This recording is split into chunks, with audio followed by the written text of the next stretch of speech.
Ayan, so magandang araw mga kababayan, and this is Divine PH, and ngayong araw po, i-share ko lang itong bagong labas lang to mga kababayan.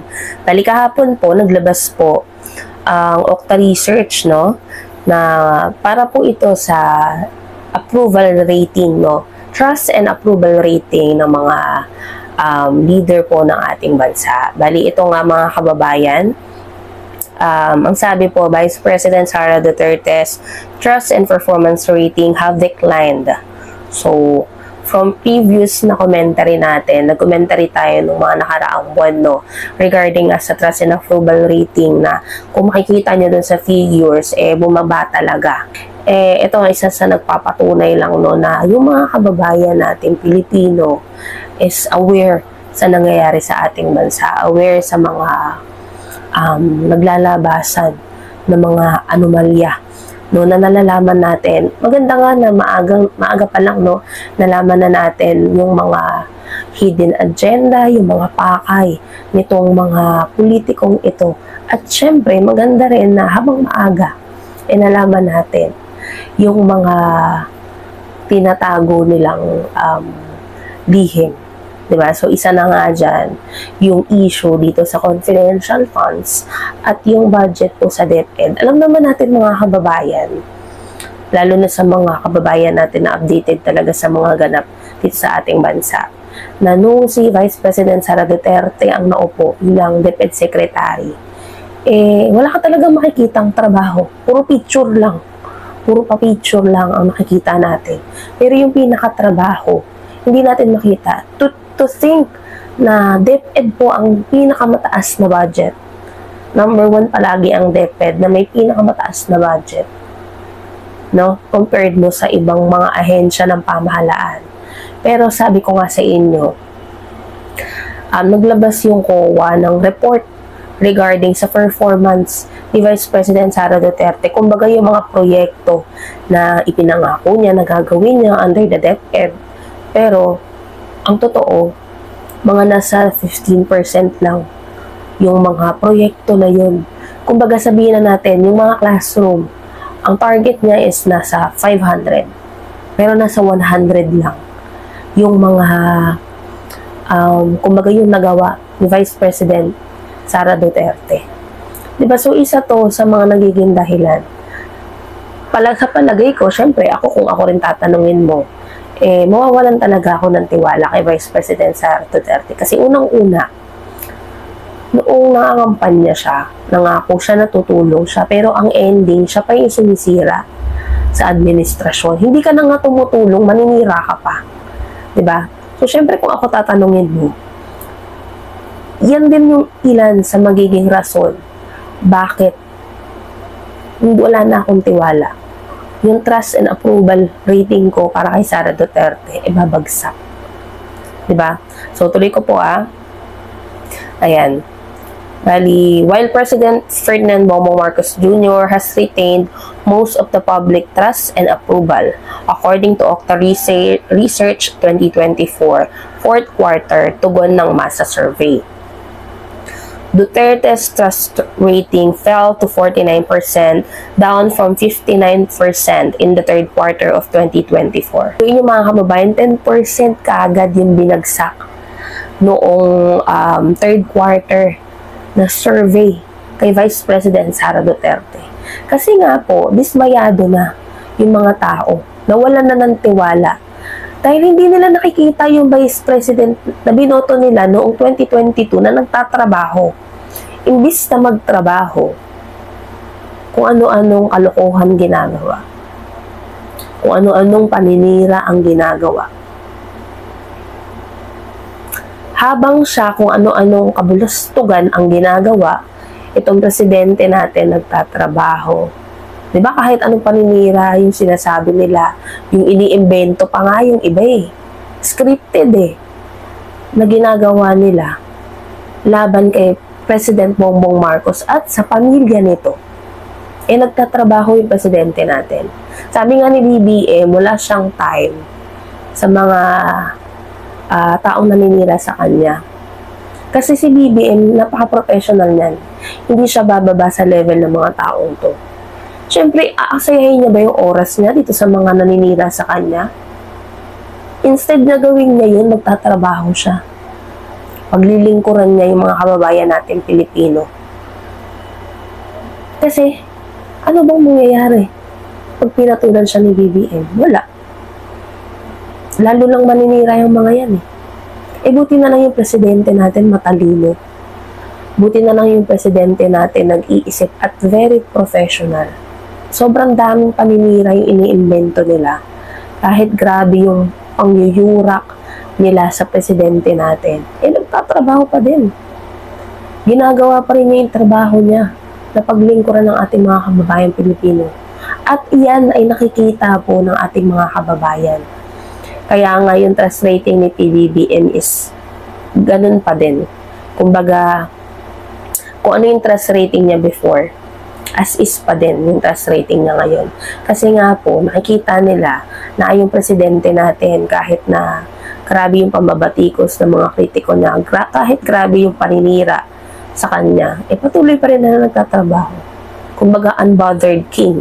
Ganun. No, so, ituloy ko po. Similarly, her performance rating dropped to 48% from 52%. Syempre naman mga kababayan, may nakikita ba tayong ginagawa si Vice President Sara Duterte? Aside sa photo ops, wala na.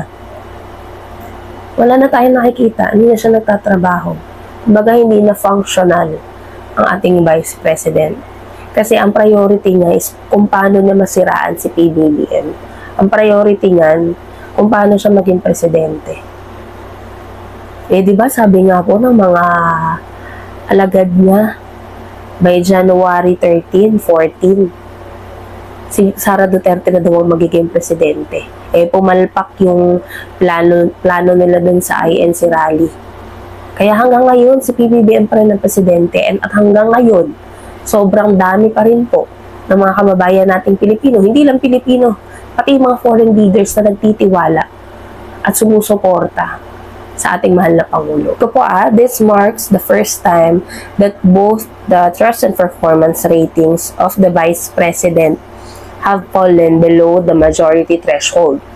These figures represent the lowest rating for the Vice President since December 2023 and reflect a continuing downward trend.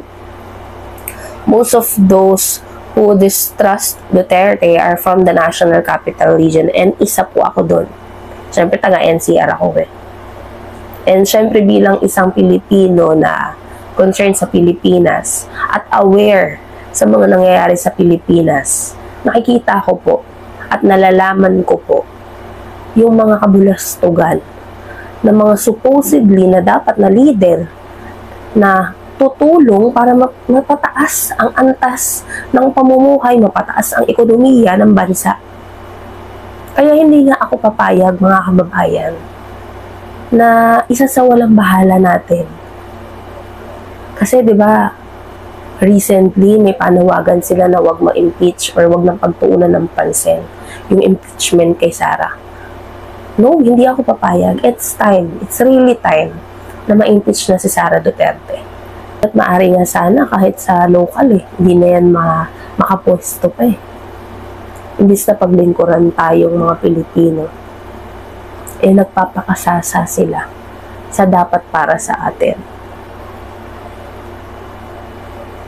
And most of those who distrust Duterte are from the National Capital Region, while Mindanao remains her stronghold, recording the highest trust rating. Her performance ratings follow a similar pattern, with the highest satisfaction in Mindanao and the most dissatisfaction in Luzon.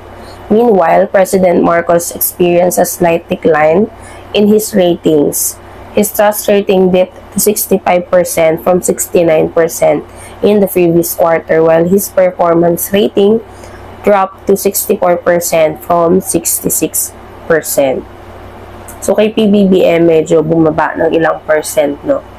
Pero, ito nagpapakita pa rin na marami sa ating mga kababayan na nakikita po talaga yung effort na ginagawa ng ating presidente. Sabi ko nga sa inyo, nung nanumpa si PBBM bilang presidente, sobrang dami na pong problema ng Pilipinas na kailangan niyang ayusin. At hindi niya kaya yun ng mag-isa. Nung time na sinabi ni Sara Duterte dun sa isang rally noong 2022, sabi niya, BBM, kunin mo kong Vice President, promise tutulong ako. Pero ang nangyari, nung naukat lang yung confidential funds, nag-ibang yung ihip ng hangin. Siyempre ba naman, mabubuko ka sa mga ano man lang ginagawa mo. So, naggalit-galitan. Pero ang ending, siyempre, mas maganda na nalaman natin habang maaga pa lang na ito palang binoto natin Vice President ay hindi functional. Ito palang binoto natin Vice President, ang tanging gusto lang is kapangyarihan. Ang tanging gusto lang mapasakan niya. Kumbaga, hawakan niya Siya yung maghari kasama ng kampon niya Sarili lang iniisip. Maganda na habang maaga pa, nalaman natin kung sino yung mga hindi dapat pagkatiwalaan, hindi dapat suportahan. Diba? So yan mga kababayan, bali yung trust and performance rating nga na galing sa Okta Research, no? So kay PBBM po with 65% trust rating.